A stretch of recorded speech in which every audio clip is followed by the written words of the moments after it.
Les invito a abrir sus Biblias en Hebreos 12. Hebreos capítulo 12, versículos del 1 al 6.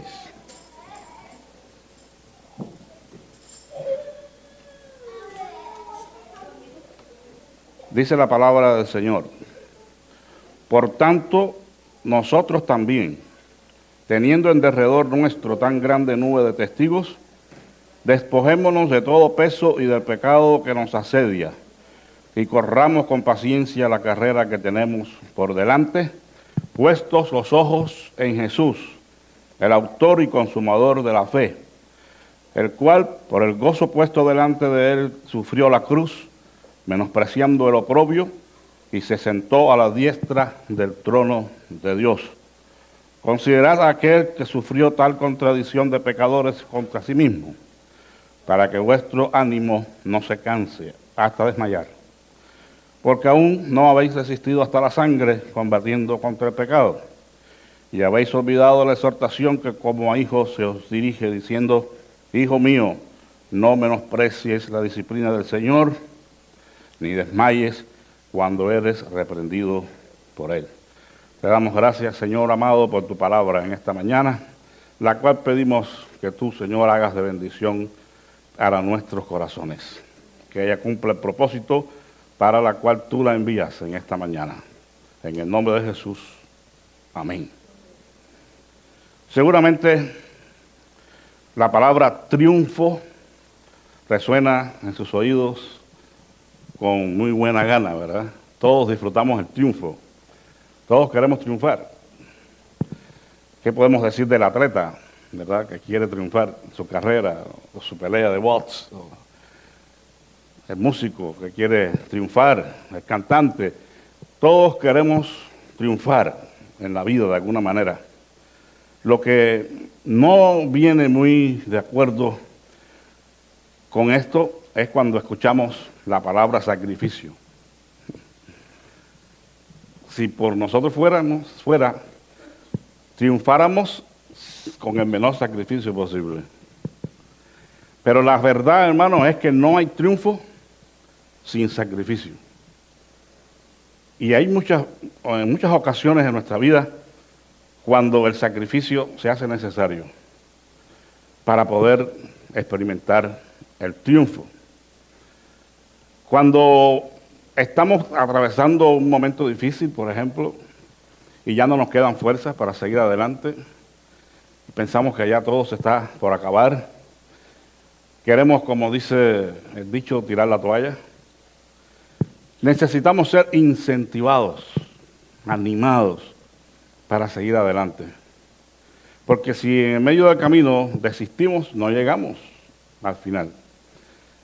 Y alguien se ha de encargar de incentivarnos, darnos aliento, ánimo, para que continuemos en los propósitos que nos hemos trazado.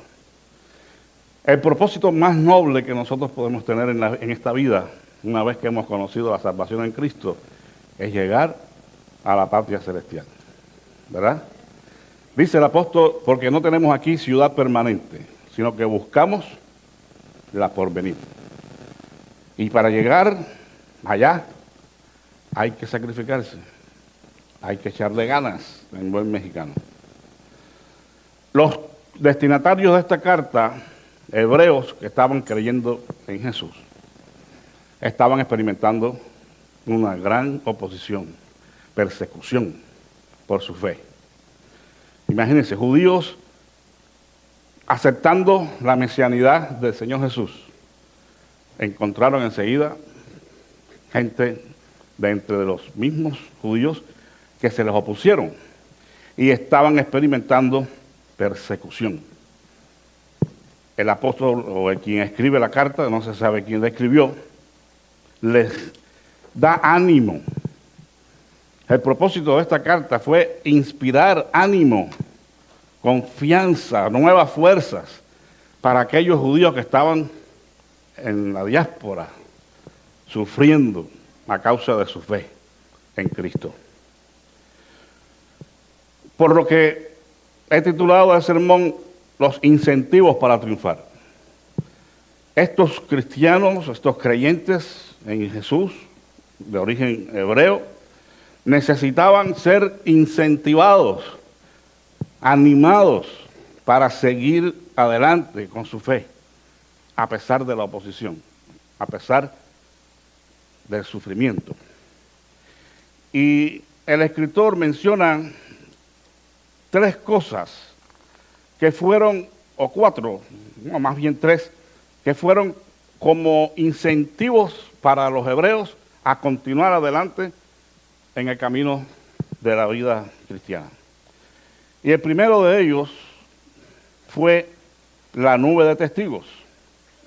Dice, por tanto, es decir, es una frase que nos muestra una conclusión enfática, está conectada al capítulo anterior, 11, que habla de los héroes de la fe. No vamos a revisar el capítulo, pero usted sabe que habla de los héroes de la fe. Algunos de ellos que dieron su vida por causa de su fe. Se los comieron los leones. Bueno, el autor dice, por tanto, es decir, nosotros también, como ellos, los héroes de la fe del capítulo 11, nosotros también tenemos que seguir adelante, porque tenemos una nube de testigos, teniendo en derredor nuestro tan grande nube de testigos. Entonces hagamos algo, no nos quedemos allí tirados en el sufrimiento y en el dolor y sin hacer nada. Ustedes tienen que seguir creyendo en Jesús, tienen que mantener su fe y su propósito en la vida, porque hay alguien, hubo alguien anteriormente que lo lograron y están mirándonos en cierta forma ahora, porque es una nube de testigos, son gente que están alrededor nuestro a ver cómo nos desempeñamos, cómo actuamos ahora nosotros. Por eso dice, por tanto nosotros también tenemos que hacer algo, así como lo hicieron los héroes de la fe. Ellos no eran los primeros en correr esta carrera de la fe, ya lo habían hecho otros. Y dice la Escritura, por cuanto tenemos tan grande nube de testigos, esos héroes de la fe, que atestiguan que sí se puede, a pesar del sufrimiento, tenemos que despojarnos de todo peso y del pecado que nos asedia. Tenían que hacer algo, definitivamente. Sacrificarse significa hacer algo que es difícil hacer, que nos cuesta, que tenemos que sacar fuerzas de donde no hay para hacerlo. Eso es sacrificio. Cuando nos levantamos de madrugada para ir a trabajar y ganar el pan, y nos sacrificamos por la familia, lo hacemos a pesar de lo difícil que es, pero lo hacemos porque es necesario sacar adelante a la familia. Bueno, aquí está diciendo que hay 2 cosas que deben hacer los cristianos hebreos: despojarse de todo peso. ¿Saben lo que son los pesos, verdad? No son los dólares, ¿no? Los pesos mexicanos, no estamos hablando de eso. Estamos hablando de cosas que nos estorban en la carrera. Como deportista, ¿qué usted pensaría si yo me presentara a correr una carrera de 100 metros plano con esta ropa? Bueno, aunque fuera con el mejor vestido deportivo no iba a ganar, pero bueno. Si usted está viendo una carrera y ve a uno de los deportistas con traje y cuello y corbata, ese hombre está fuera de contexto. Él, por muy buen corredor que sea, tiene peso, tiene cosas arriba que no son necesarias y que impiden que la carrera sea corrida apropiadamente. No son pecados, pero son pesos, estorban. Y a veces nosotros en nuestra carrera cristiana estamos cargando mucho peso, hermanos. Muchas cosas que no son necesarias y que estorban. Estamos abrazando cosas que deberíamos soltar. Estamos metidos en situaciones que no deberíamos estar metidos, en compromisos que no deberíamos estar comprometidos. Y eso nos quita la posibilidad de avanzar como Dios quisiera en la vida cristiana. Es como los globos, esos, no sé si se llaman aerostáticos, no estoy seguro, pero los globos que usan ahora ya de manera de hobby, antes era un medio de transporte, aunque hay algunos que todavía lo son. Pero esos globos tienen en su alrededor unas bolsitas de arena que le llaman lastre. Cuando la persona quiere el que está manejando el globo quiere elevarse, tiene que soltar el lastre. Si no suelta el lastre, no se eleva. Es una figura interesante para nosotros también. Si no soltamos el peso, no vamos a elevarnos en nuestra vida espiritual.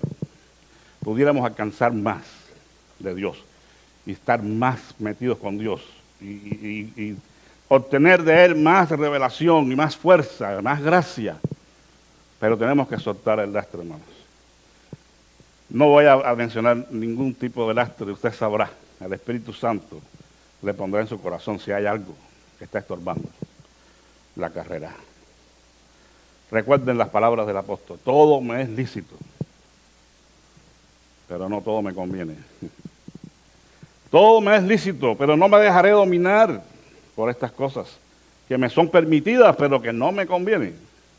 Hay que soltarlas, hermanos, para elevarnos en el Señor. Despojarse de todo peso y del pecado que nos asedia. No es que estuvieran en pecado ellos, pero el pecado está cerca. Les asedia, les acecha, les rodea, hermanos. Nosotros no podemos considerar ingenuamente el pecado. No podemos pensar que el pecado es algo que no es tan serio después de todo. El pecado nos mata, hermanos. Por un pecado, el hombre fue sacado del paraíso. ¿Cree usted que por un pecado que amemos más que a Dios nos dejará entrar en la parte celestial? Hay que arrancarle la cabeza al pecado. No, repito, no es que estamos cometiendo, se espera que no estemos pecando como cristianos.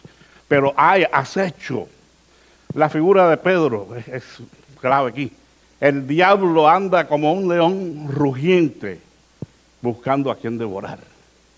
Es como la presa, está descuidada por allí y piensa que todo está bien, pero hay una fiera escondida al acecho, esperando la mínima oportunidad, el mínimo descuido para lanzarse al paso.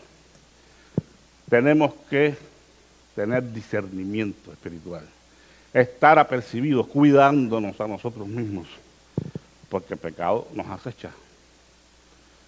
Si ha escuchado alguna vez que ese león no muerde, hay algunos predicadores, eso es un león sin dientes, no hace nada. Esos predicadores no conocen ni al león del diablo ni al león de la tribu de Judá. Porque el Señor no nos dice que Satanás sea un enemigo, que es un tonto y que no hace nada. Es el enemigo de nuestras almas. Y hay que reconocer sus poderes, sus artimañas. Dice Pablo, no ignoramos sus maquinaciones. Hay que cuidarse con la estrategia de la verdad de Dios, de su palabra, teniendo cuidado de nosotros mismos y de la doctrina, hermanos. Sí es un león, sí ruge y sí devora. Y tenemos que cuidarnos a nosotros mismos para evitar eso. Enseñemos a nuestros hijos que el pecado es serio y que hay que huir de él. Huye, Timoteo, de las pasiones juveniles, le dijo Pablo. Huye, escapa. Es mejor huir que morir, ¿verdad? Como hizo José. Aquella mujer lo quería engatusar de todas maneras y le dejó la capa y no me importa, me voy desnudo si tengo que irme, pero no me agarra. Él no se quedó allí parado, te resisto, te reprendo, a ver, no, pierde la batalla, hermano. Imagínense. Tenemos que luchar en contra del pecado. nosotros también podemos, dice el escritor a los Hebreos. Lo hicieron los héroes de la fe y ustedes también lo pueden hacer. Es un incentivo para nosotros saber que alguien más lo ha logrado. Tenemos la historia llena de testimonios tremendos de cristianos que dieron su vida por Jesucristo.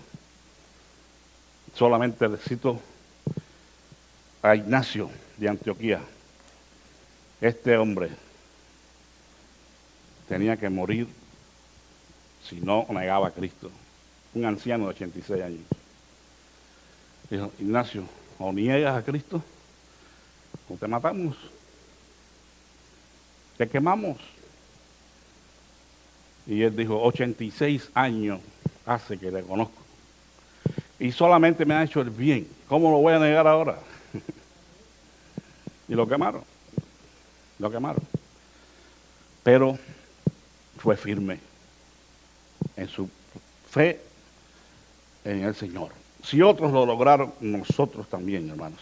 El segundo incentivo es el mismo Cristo. Versículo 3. Considerad aquel que sufrió tal contradicción de pecadores contra sí mismo, para que vuestro ánimo no se canse hasta desmayar. Le está diciendo a los hebreos, acuérdense de Jesucristo, a quien ustedes dicen amar, en quien ustedes dicen creer. Él también padeció, Él también sufrió y Él es el ejemplo que tenemos para seguir sus pisadas. Hermanos, las pruebas y las persecuciones que estos cristianos estaban sufriendo no eran de compararse con lo que sufrió Cristo. Y el escritor se los está diciendo, reconsideren a Cristo, su Maestro, su Señor. Ustedes no han tenido que luchar contra el pecado hasta la muerte, no han tenido que morir por la causa del Evangelio, pero Él sí lo hizo y era inocente. Consideren a Cristo. Por eso es que tenemos que preguntarnos a la hora de que estemos cuestionando quizás a Dios de por qué, y por qué, y por qué, pensar en lo que sufrió nuestro Señor por nosotros. Es incomparable, ¿verdad? Como el himno que cantamos, si todo yo dejé por ti, ¿qué dejas tú por mí?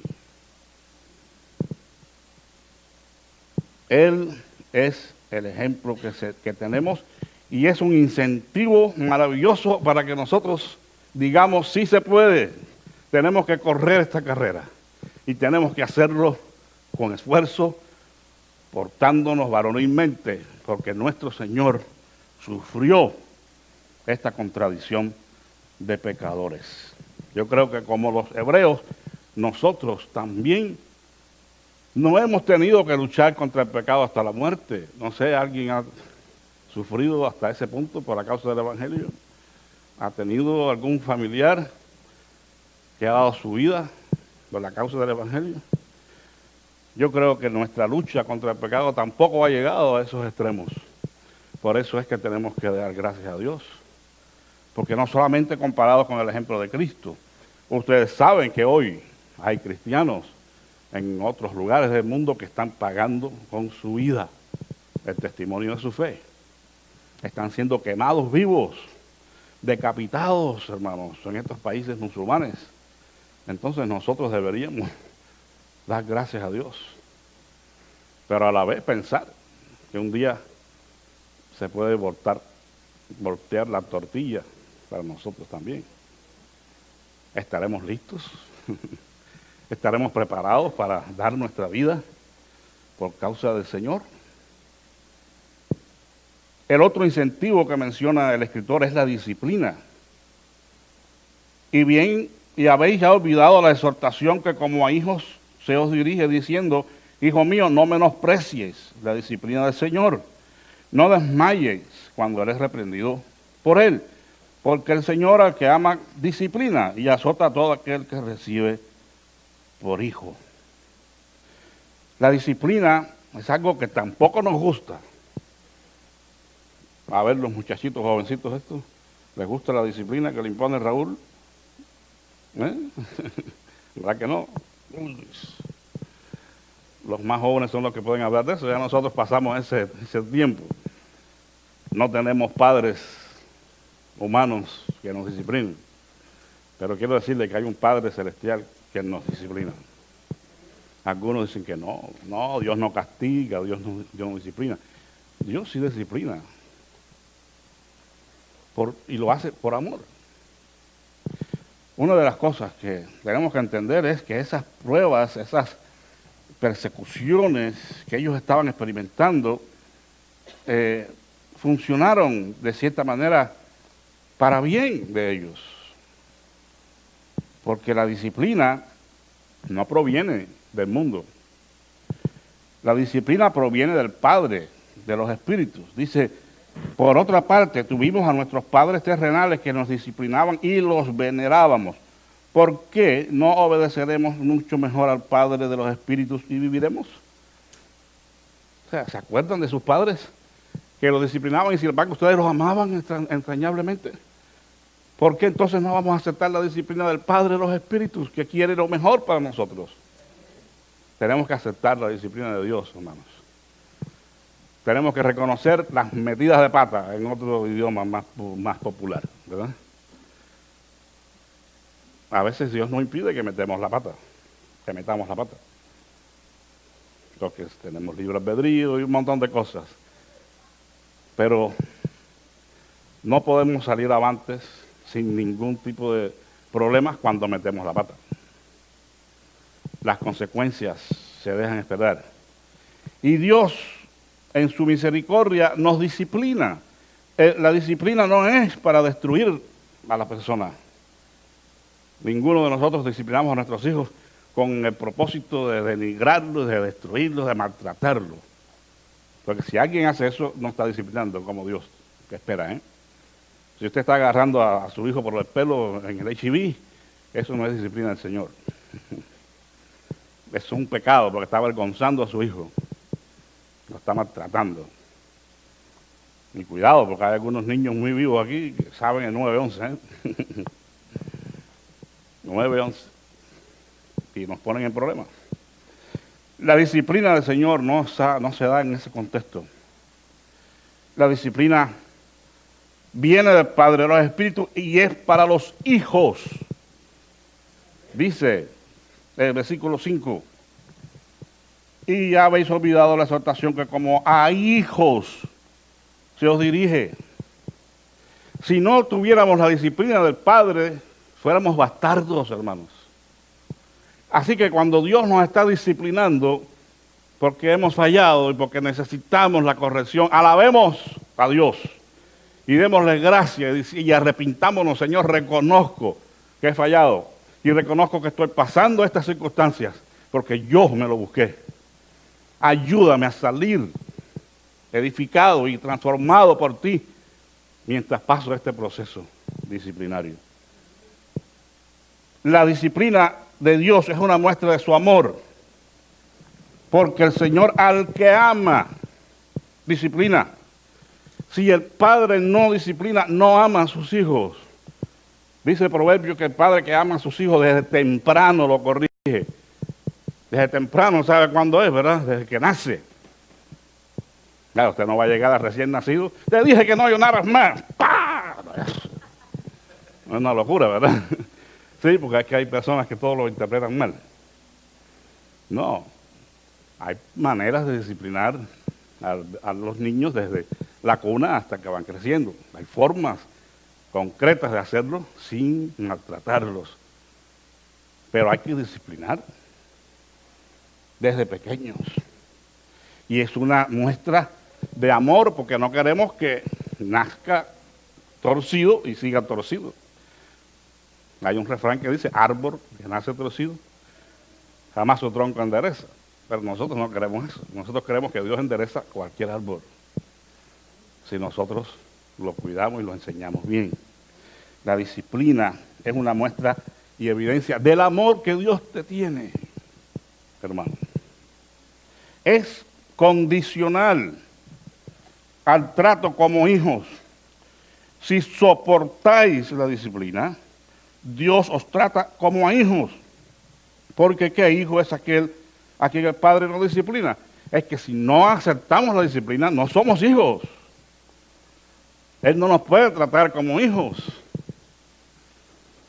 porque está habiendo resistencia. Ya le he puesto el ejemplo muchas veces del niño que el padre le dijo, siéntate, y no se sentaba. Le dijo, fulano, te dije que te sentaras. Siéntate. Y el padre lo sentó. Y el niño lo miró y le dijo, está bien, estoy sentado, pero por dentro estoy parado. ¿Usted cree que ese niño pueda tener formación? No, tenemos que doblegarnos, rendirnos al Señor y aceptar con gozo, con humildad, la disciplina, porque es para nuestro bien. Aquellos, nuestros padres terrenales, dicen, los disciplinaban por pocos días, como a ellos les parecía, pero el Señor, lo hace para lo que es provechoso, para que participemos de su santidad. Gloria a Dios. La santidad, hermanos, es algo que nosotros debemos experimentar en nuestra vida, una vida de santidad. Y nos llega de muchas formas. A veces solamente hablamos de la fe. Y si tú crees, ya está todo resuelto. Pero es que la fe indica obediencia. La fe indica aceptar la disciplina. Si no nos sometemos a la disciplina, no participamos de su santidad. No somos transformados. Podemos sufrir y podemos amargarnos allí, pero no vamos a transformarnos a la imagen y semejanza de Cristo en nuestras vidas. Dice el versículo 5, y esto es muy importante, que esa disciplina puede ser menospreciada. El desprecio de la disciplina hace que perdamos sus beneficios. Una manera de despreciar la disciplina del Señor es descuidándola, considerándola con liviandad, con ligereza. En este pasaje considerado, se toma en cuenta el aspecto desagradable de la disciplina. En el versículo 6 se menciona específicamente el azote, es decir, el castigo corporal, el uso de la vara. O sea que a veces la disciplina es fuerte y está en el contexto, el uso de la vara, el castigo físico. Pero no solo es la única manera de despreciar la disciplina del Señor. Hay un concepto de la disciplina bíblica que no está relacionado con el castigo por el pecado y que aunque no es este el caso del pasaje, nosotros debemos considerar. O sea, me refiero al entrenamiento o educación requerida para conocer a Dios y hacer lo recto, que implica una autodisciplina en la formación de hábitos que nos ayuden a crecer espiritualmente en la gracia de Dios, lo cual incluye, por supuesto, el uso de los medios de gracia que Él nos ha dejado. O sea, el contexto del pasaje no es esta disciplina o autodisciplina que ejercemos sobre nosotros mismos, ¿verdad? Como Pablo dijo, yo golpeo mi cuerpo, dice, y lo tengo por siervo. Él no se dejaba gobernar por Pablo, ¿verdad? Por su carne. Si la carne le decía, duerme las 24 horas, él decía, no puedo dormir 24 horas porque tengo deberes que hacer. Cómete 2 kilos de tortilla. No. Por eso en el restaurante dan tan pocas tortillas, ¿no? ¿Por qué será?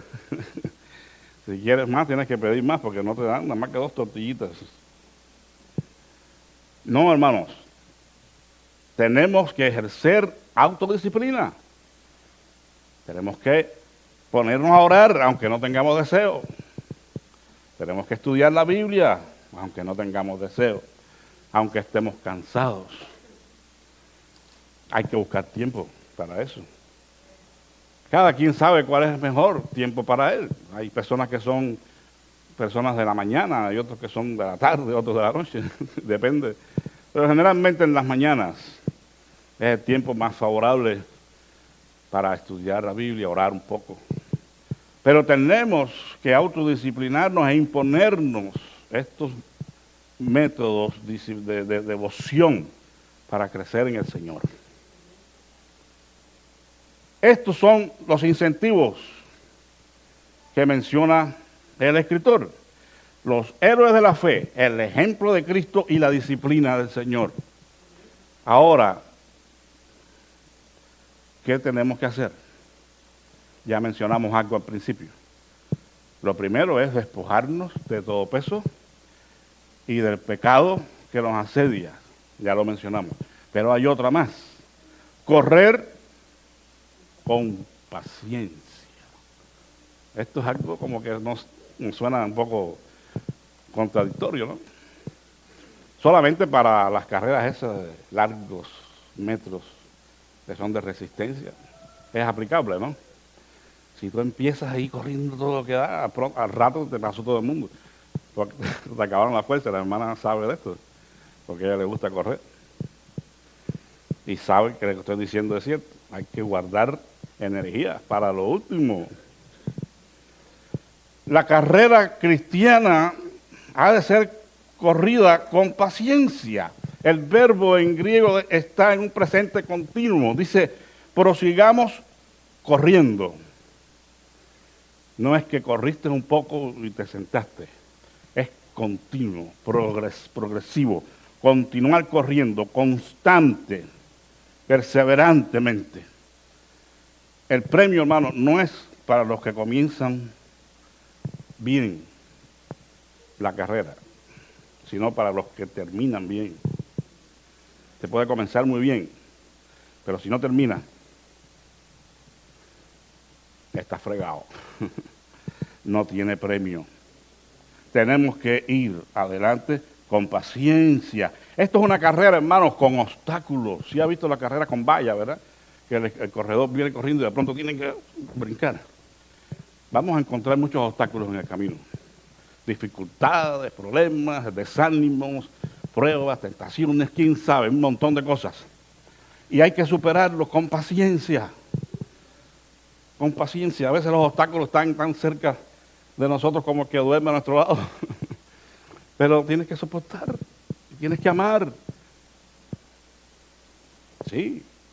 ¿No creen usted que aquella mujer que le dijo maldice a Dios y muérete?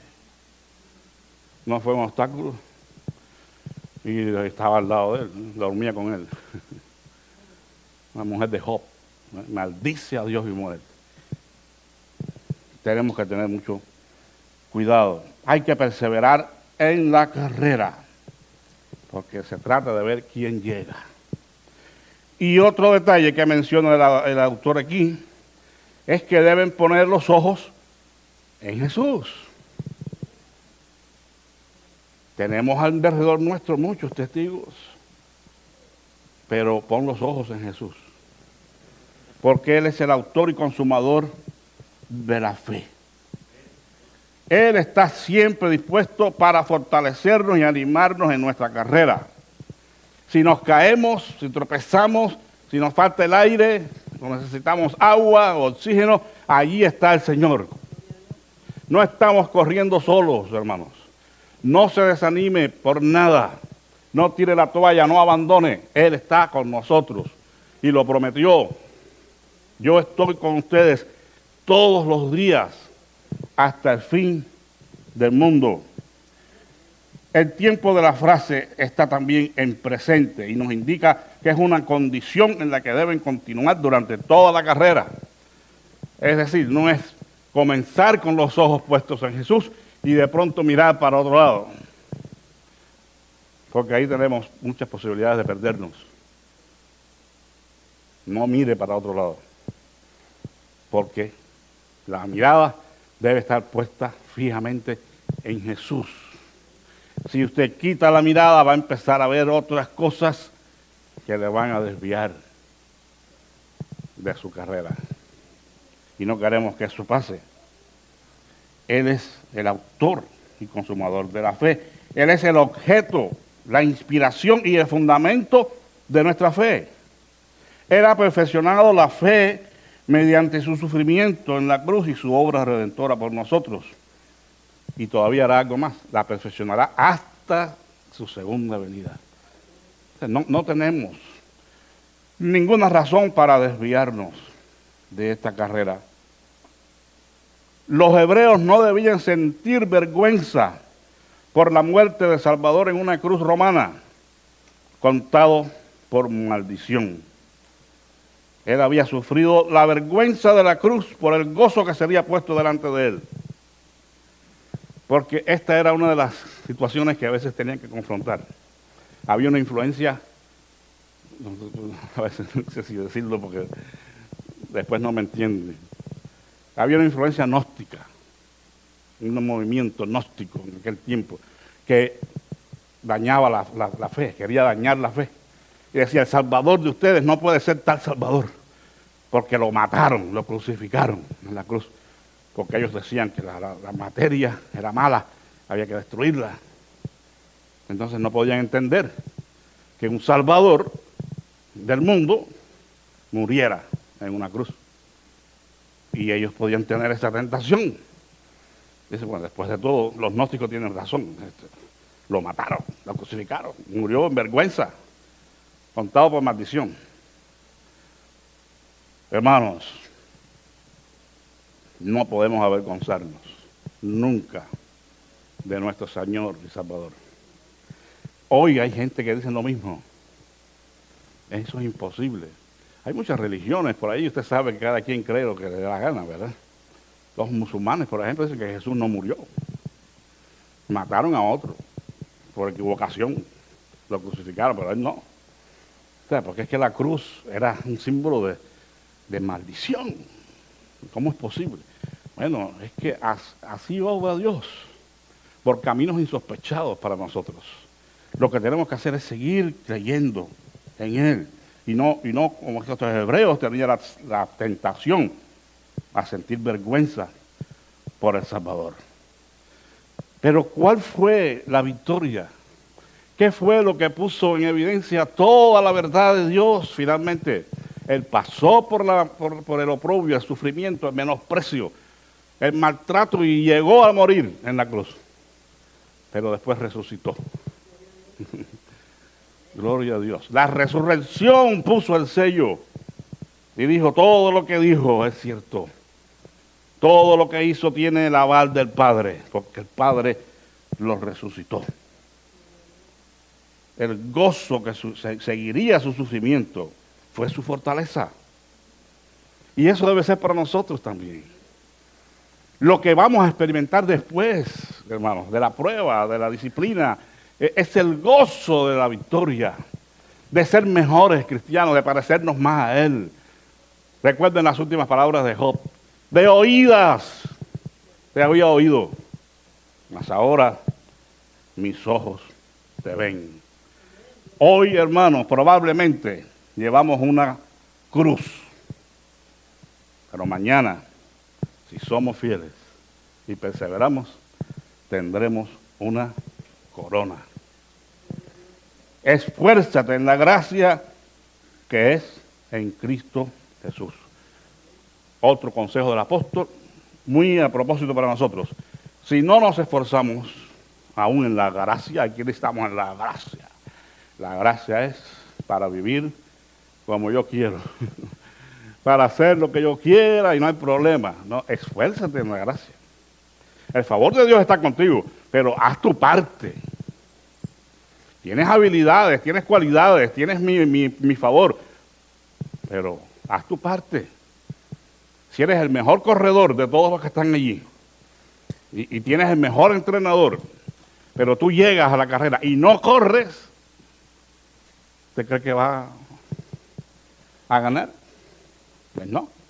Dios nos lo ha puesto todo en la mano, hermanos, para que seamos conscientes y nos esforcemos en eso.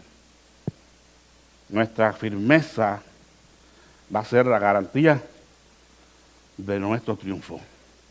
Que Dios les bendiga.